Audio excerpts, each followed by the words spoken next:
Today we're doing an overview of the Fantastic Four Full Circle Expanded Edition by Alex Ross. So let's go ahead and unwrap this bad boy and dive in.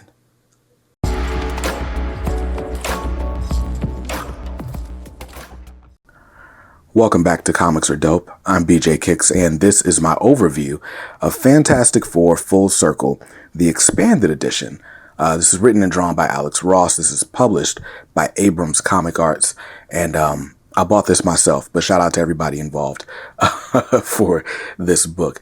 Now, I wanted to do this overview because I have the original edition, and some people were asking, well, what's the difference between the Expanded Edition and the original edition? And I just knew that someone was going to do an overview of this book and answer that question before I'd get a chance to. But as of right now, I'm the only one. It's like Tigger. Anyway, so real quick, I just want to show you guys, this is the original edition of Fantastic Four Full Circle, which did come out just about 2 years ago, like September 2022. And when this one came out, there was this uproar because there was a slipcase edition, and the slipcase edition sold out like immediately. So that I went ahead and grabbed this version then because, okay, I just want to own this story. And here we are 2 years later. I still haven't even fully read it. The big story on this for me was that I really wanted to have it for this really cool like gatefold under the dust jacket, where we get this like origin of the Fantastic Four. Like, how cool was that? So anyway, that was kind of the sort of shining moment of the original. But the story of this book is clearly the art. It's done by Alex Ross, who most people know for his comic book covers. But this is him employing a style that he doesn't do very often, like penciling a comic and not just painting a comic.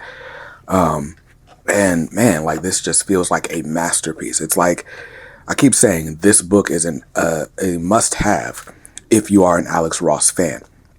But I wanted to compare this because, in my opinion, this book, the Expanded Edition, is the must-have for Alex Ross fans.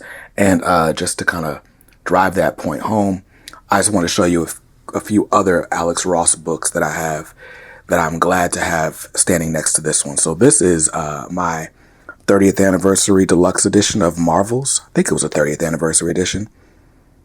Maybe it was 15th. I don't know. The 25th anniversary edition of Marvel's. Funny enough, this book was my introduction to the greater Marvel universe. Before I bought this book, I was just reading X-Men. But just thumbing through this real quick, like you can see, this is like when you tell me Alex Ross did a book, this is what I'm expecting to see. The gouache paints and just like super photorealistic portraits and really cool stuff, right? What I love about this, look at that Silver Surfer there. What I loved about this book was like, it was like everyday people, this guy, Sheldon, watching all of these superheroic events happening in the Marvel Universe. The Green Goblin, the death of Gwen Stacy, all this type of stuff. Anyway, this isn't a review of Marvel's. I want to show you that compared to that. And then here's another Alex Ross book that I have. This is Marvelocity, the Marvel Comics art of Alex Ross, authored by Chip Kidd. And this is another one where you've got like a really cool thing going on under the dust jacket. Look at that. Like, just, this thing just goes on forever. Doctor Strange, Doctor Doom. Oh, Sue Storm making her hand invisible in front of her face. That's cool. Luke Cage, Human Torch. There's a Storm somewhere under this dust jacket. There she is over there. Like, I don't know, man. I'm a sucker for like really cool art books, and Alex Ross art books are always really cool. But you can see as I'm just going through that, right, like this Marvelocity is already a big book. It's bigger than a Marvel omnibus because this deluxe edition is the size of a Marvel omnibus. You can see how this expanded edition of Fantastic Four Full Circle just dwarfs everything that I've already talked about today. So now that we've done that, let me move Mr. Ben Grimm out of the way. Say what's up to the people, Ben. And now we can get into this Fantastic Four full circle. I want to show you like what's in this that we don't have in the original book. And in order to do that, perhaps the best, let's focus this. All right, let's lock the focus. And perhaps okay, cool. So right off the bat, we have that sort of origin story that I was just teasing from the dust jacket. We've got that in the actual book this time. And then here we go. Fantastic Four, created by Stan Lee and Jack Kirby. This is written by Alex Ross, mostly colored by Alex Ross with some help with the finishes by Josh Johnson, who also prepped the print files for all of this. And here we are with Fantastic Four Full Circle. And if you're wondering why this story is called Full Circle, it's because, sheesh, this book is huge. I just realized it's not fitting in the frame. Let me move this other stuff so I can lay this flat. All right, there we go. And let's move the camera up just a tad. Okay. So, this story is one that's inspired by the events of Fantastic Four, issue number 51, written by Stan Lee. And it's called This Man, This Monster, where this dude is like obsessed with Ben Grimm, finds a way to like switch his powers, and is like not too fond of Reed Richards. And by the end of the issue, he's got different feelings toward Reed Richards. But Reed Richards has invented this machine to like go to the negative zone. And, well, let's just say things happen in the negative zone. Funny enough, despite being able to give you this great overview of what happened in that issue, I've never read that issue. In fact, the reason I have not read this book is because I heard that Fantastic Four issue 51 was really important to this story. And for whatever reason, I just never read it on Marvel Unlimited or anything, even though it's been fully available to me all this time in the whole 2 years that I've had this book. But I will say shortly after the original came out, they announced that there was going to be this expanded edition. And I didn't know how much extra would be in this expanded edition, but I did know that I'd probably want the expanded edition for myself. And let's just say this expanded edition has a lot.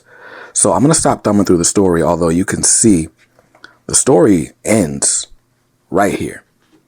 So out of this book, all of this, or I should say, this is all that is the actual story that you're trying to read.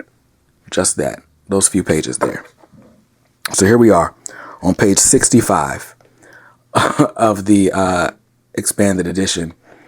And you see how much more we've got to go?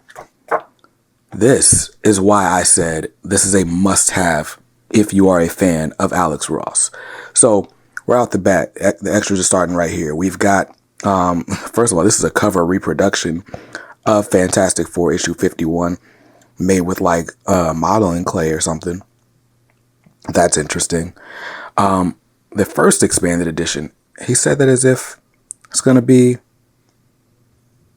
Oh, okay. Okay, cool. Never mind. I thought it was somebody else. Anyway, so this is the first expanded edition in the Marvel Arts line, focusing on Fantastic Four Full Circle by Alex Ross.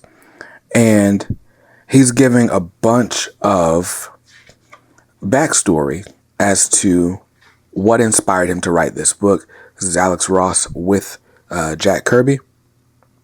If I'm not mistaken, yeah, that's definitely Jack Kirby. And then here's the original Fantastic Four 51, This Man, This Monster. So he's talking about how much that inspires him. And then right off the bat, first thing we get in here is the original issue, This Man, This Monster, reproduced as if you've got the original comic in your hand. It almost looks like it was photographed in the way that like an artist edition would be. So that's really cool. So that's the first thing that we've got extra is This Man, This Monster from Fantastic Four issue 51. by Stan Lee and Jack Kirby. And that's that. Then we've got like this sort of, essay that Alex Ross writes about why he's so attached to the Fantastic Four. And then we get all this behind the scenes information about the project. So this is like, I don't know, you've seen these art of such and such books, right? Like even the Marvelocity book I was talking about earlier, you'll often get in those books, you'll get stuff like this. Like this is not uncommon for an art book. A lot of little extras and like sketches and process pages, and like this stuff is normal. But what I do not see in an art book like this often is an explanation alongside the original story that they're contextualizing, right? Like you've got this whole process or whatever, but you've also got the full issue right at the front of the book. So it's like you got the full issue of Fantastic Four Full Circle, and then you've got the art of the Fantastic Four Full Circle as if it's like a separate art book. It's kind of how I view this. So we got character designs for Reed Richards. Got a really cool page from the Fantastic Four Full Circle. There's even a story about how Alex Ross pitched this to then editor Tom Brevoort. And he talks about how like this is the only all he did was draw this page and pass it to Tom Brevoort. He knew Tom Brevoort would know what he was talking about. So that's cool stuff. And so we got that whole like character design, sketches, and all this stuff. Another thing that we get is okay. So he's just got more like just fun facts from his time with the Fantastic Four, some of his favorite Fantastic Four moments, Easter eggs from Jack Kirby that translated over to his style. So we've got all that. Remember, the story in this book stopped on page 64. And here we are, page 117. And we haven't even reached the halfway point in this book yet. We got costume designs. We got the Fantastic Car. Or spaceship or whatever it is. To be honest with you, I don't really know. I've not read a ton of Fantastic Four. But I just love Alex Ross art. Secret Wars. Interesting. So this is like part art book, part history book, and all Alex Ross. I don't know if you guys follow Alex Ross's YouTube channel, but he does these really short videos. They're like 2 to 3 minutes each. And he'll be like painting something while explaining like what he's doing and what the inspiration behind it was or why he does things a certain way. It's clear Alex Ross is like a teacher at heart. And this is just another example of Alex Ross teaching. So we've got the writing. He's got his script laid out here. He's got the spread coming from the script. Like we're getting full process for basically every page in the book. So we got raw pencils right here or thumbnails. That's crazy. And then from there, we've got the reference. He's got these models that he makes. Which is really cool that he makes these toys. Like he's making these figures and then posing them and then drawing them. And so now he's got onto the penciling section from the rough thumbnails and layouts. And I promise I'm not going to just show off this whole book. So I'm skipping pages, I promise. But that's really cool. Just seeing how it comes together from here. But we go from the pencils for this passion project. Man. We go from that to the inks. And for the inking, he actually doesn't use like ink, like India ink, like the normal comic artist would or traditional comic artist would. He actually uses like a black gouache paint that can kind of wash off with water so he can like make mistakes but then come back to it. And I feel like the result is like this texture that just, you don't get to see every day. And that's really cool. But we've got the full inks at this oversized trim size for every page in the book. We've already read this book 3 times at this point. Got the full book with the colors and everything. We got the layouts, got the pencils.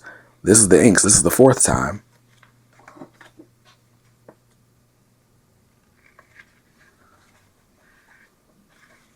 Crazy. It's amazing to see how this comes together. Like, looks really good. All right, let me skip around some more. Tell you what, if me going through this art doesn't make you want to read this story, I don't know what's wrong with you. Because I'm sitting here like, how did I have this book in my possession for 2 years and not read it? Well, the answer is it wasn't big and oversized and black and white and all the things. But, okay, so now he's even got color guides. So like the flats or him just, okay, that's cool. So he colors like the rough layouts then? Huh. Interesting.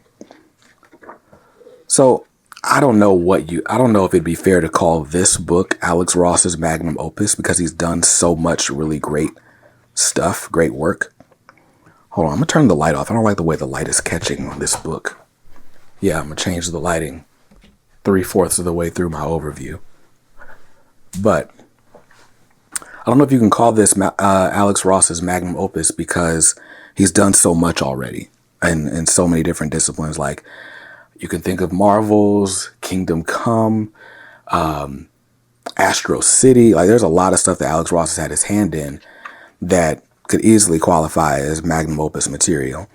But it is very clear, though, that this is Alex Ross's love letter to the Fantastic Four.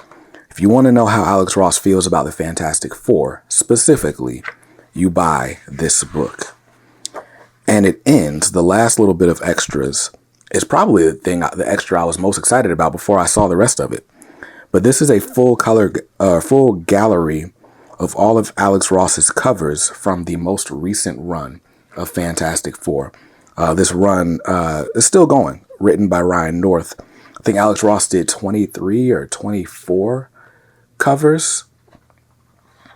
And yeah, like, I remember I collected all of them. I have all the Alex Ross covers except this set. So he did B covers for the first 4 issues as well. And they're like kind of like Entertainment Weekly magazine or something, these profile shots. And I think I'm missing this one, which I think was issue 4. Oh, and then issue 5 put them all together. So that's pretty cool. So yeah. And then we've got just the regular issues. And by the way, if you haven't been reading Fantastic Four by Ryan North, you're missing out. There's just amazing stuff in here. This whole run has been really fun. And like I said, it's still ongoing. So grab some trade paperbacks. We've got Dino Doom. That's what I was looking for. Dinosaur Dr. Doom. But what's cool is like the Fantastic Four that you get in these covers is basically the Fantastic Four that Alex Ross designed for Fantastic Four Full Circle. So you see like the iridescent suits and the classic faces and all that. But yeah, man. Alex Ross covers are like some of my favorite covers in the game. Like, I love a good comic booky cover. Like, so for me, it's like the 2 extremes that I love. What I'd say it's Alex Ross on one side and maybe Jim Lee on the other. But man, I love them both. Really, really good stuff. I love this cover. Ben pointing the cash register scanner. That Blood Hunt cover. Insane. And just to give you a sense of scale, I know I have a comic book near me. I was hoping I had a Fantastic Four issue near me. I don't think I do. So I don't want to take too much time. But, all right. I guess technically this kind of counts. So here's the Blood Hunt trade paperback. look how much bigger this is than the actual comic trim size that it was originally printed on. So there's no way you can be mad at this book. Like, in my opinion, again, if you are an Alex Ross fan, this book is pretty much a must-have. Got acknowledgments. Fantastic Forever. Nice. And there's the end sheets. And that's the book. So there we have it. That was Fantastic Four Full Circle, the expanded edition. There, I don't have the words to describe how cool this book is. You just got to get it in your collection. As you can see, I own 2. And I probably shouldn't do this. Oh, here's the spine. I don't do this very often at all. But, oh, by the way, this is like a cloth bound hardcover. It does pick up dust and stuff. So maybe don't rub it on your desk the way I just did. But am I going to do this? I think I'm going to give away my copy of the original edition of this book because I don't need 2 of them. I don't need both of them on my shelves. And yeah, by the way, just in case you were wondering what's in this one, this literally just has the story, no extras, and that's that. Retail price on this was $24.99. The retail price on the expanded edition was $65. So it's definitely worth the extra money. The $40 extra is definitely worth it, in my opinion. But anyway, back to this. I'm going to give this book away.